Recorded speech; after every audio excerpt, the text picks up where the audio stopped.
Iron Man 3 is directed by Shane Black and stars Robert Downey Jr., Don Cheadle, Gwyneth Paltrow, Guy Pearce, Ben Kingsley, and Rebecca Hall. I would say that this is the sequel to Iron Man 2, but I really don't think it is. It's really the sequel to the Avengers. And in this film, you have Tony Stark grappling with this villain, the Mandarin. He's a terrorist, he's causing a lot of different terrorist attacks on the Earth, and he's witnessing all of this. At the same time, he's having difficulties with his relationship with Gwyneth Paltrow. They're having arguments, they're not getting along well, and he is questioning just how much of him wants to be Iron Man anymore, and so he sets out on a one-man mission to try to find the Mandarin. Iron Man 3 is a movie that, of course, I was looking forward to because, you know, if you can't tell the things behind me, I am a nerd. I like me some movies, and I like me some superhero movies. I really loved the first Iron Man film, wasn't a big fan of Iron Man 2, adored the Avengers. I think that's one of the best superhero films ever made, and for that reason I was very much looking forward to Iron Man 3. How is the movie? Very good. Iron Man 3 is a lot of fun. Of course, Downey Jr. is back in this role, and you can't really imagine anyone else playing this guy, and he proves that so well in this film because you get a lot of sequences in this movie where it's just Tony Stark.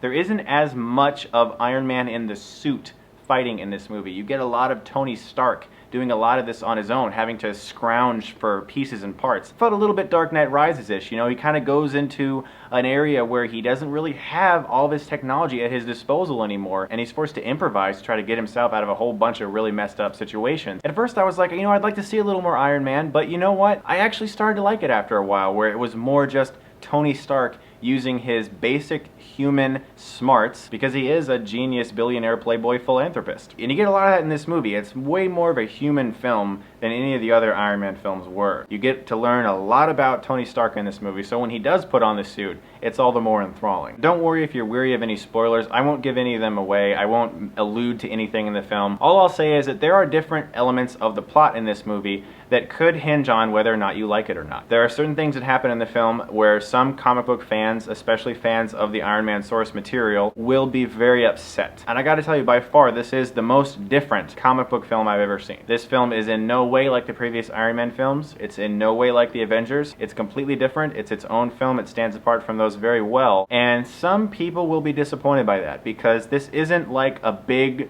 grand, epic, action-filled extravaganza until the third act. There's a lot of Tony Stark being Tony Stark and having to, as I said, scrounge for like little scraps of technology and try to get out of situations just based off of his intellect. And I kind of like that about this movie. There was a part of me that wanted more action, that wanted more big set pieces. You get them in this film. There's a lot of that in this movie. And this movie is very clever and extremely funny too. I think it's actually probably the funniest Iron Man movie out of the three that we've had. But you can really feel Shane Black, the director, in there. He wrote Kiss Kiss Bang Bang, also with Robert Downey Jr. And he was also Hawkins in Predator, if you didn't know that, which is interesting to me. But anyway, you can really feel him behind this movie because there are certain elements of the screenplay that just feel so different. And there are certain elements that didn't work for me. For one, certain things happen in the movie that were so easily explained. And these things were like extremely big plot points in the first two films, like how are we going to do this, how are we going to do that, and this film sort of kind of brushed them apart. I can't really get into it, but there were certain elements of the story that didn't always work. About the first 20 minutes of this film I was like, are we going to get going here? And it did start a little bit slow, and I was disappointed by that. Certain characters in the movie are very, very underdeveloped, background people who seem like they're important to the story,